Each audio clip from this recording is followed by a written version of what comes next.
একা গিয়ে মানে মারটার খায় ঘুরে চলে আসছে।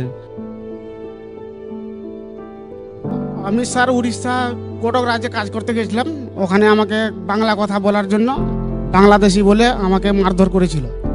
ওই আমি কাজ করতে গিয়েছিলাম, যে কাজ করার পরে আমাকে বললো তোর বাড়ি কোথায়? আমি বললাম আমার নদিয়ায় বাড়ি, আমি বাঙালি। দিয়ে বলছে তুই বাঙালি না, তুই বাংলাদেশি।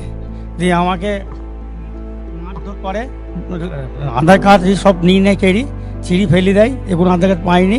হ্যাঁ, ওখানে পুলিশ মারধর করে, মারধর করার পরে আমাকে থানায় নিয়ে যায়, থানায় থেকে আমাকে জেলখানায় নিয়ে যায়। তোর আত্মীয় স্বজন আছে ওখানে? আমি বললাম না স্যার, আমার ওখানে কেউ নাই।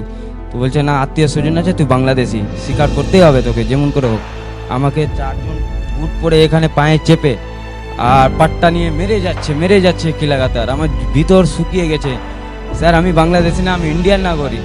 আমার স্বামী রাজস্থানে গেছিল কাজে, আর বাংলা কথা বলার জন্য আমার স্বামীকে মেরে ফেলা হয়েছে। আমার এখন কোনো কিছুই নেই, আমি অসহায়।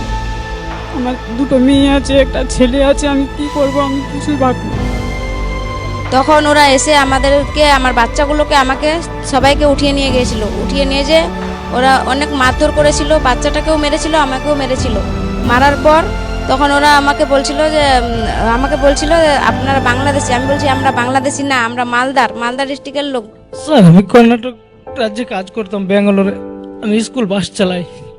যত কিছু ডকুমেন্টস দেওয়ার সত্ত্বেও আমার কোনো ডকুমেন্টস ভ্যালু করেনি। ওদের একটাই কথা, আমরা বাংলাদেশি। খুব অত্যাচার করেছি স্যার। 4 মাস জেলে ভরা ছিলাম।